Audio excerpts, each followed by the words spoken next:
Naka 3 day sale nga pala yung Nike store sa SM Clark. Kaya naman agad ako naligo at nagbihis. Baka sakaling may magustuhan at madagdagan na naman ang ating mga lagang Jordans. Dagdag display ba? Nag face mask na rin pala ako para hindi halata yung mga bulutong. Kaya naman samahan nyo ako sa SM Clark. Malay nyo, di ba may magustuhan kayo at bumili rin kayo ng sapatos. Si Isaac nga pala yung gagamitin natin sa ating pagpunta sa SM Clark. Sa mga nagtatanong kung magkano yung suspension at coil spring, 55,400 pala yung package nun. Alam nyo guys, bata pa lang ako, mahiling na talaga ako sa sapatos. Yun nga lang, yung kinakaibahan, dati wala akong pambili. Napakahirap talaga ng buhay namin nun, pero thank you talaga kay Lord kasi pinagpahala niya kami ngayon. Minsan hindi pa rin ako makapaniwala na ang laki ng pinagbago ng buhay namin simula nang pinagpala kami ni Lord. Kahit gaano ka pa kasipag at kahit kudkud ka ng kudkud na parang kabayo, hindi mangyayari kung hindi pa rin kalooban ni Lord. Pero kapag kalooban na ni Lord yon, walang makakapigil nito. Bubuhos at bubuhos na lang sa iyo. Sabi nga ni Lord sa kanyang mga salita, when the time is right,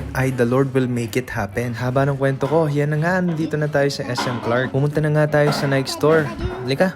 Excited na excited ako. Sigurado napakaraming mga magandang sapatos na nakasale. Napakaraming pumipili. Ewan ko ba kung bumibili ang mga to. Charot! Kung mapapansin nyo, merong 50%, 40%, 30%, 20% at 10% discount sa mga items. Napakaraming magaganda. Tulad nito, 5,337 na lang.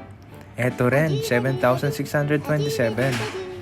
Eto, nasa 30% ang discount. Eto, 10% lang. Meron din silang mga discounted shoes sa mga pambabae. Kaya sa mga insan kong babae dyan, pwede na kayong bumili dito.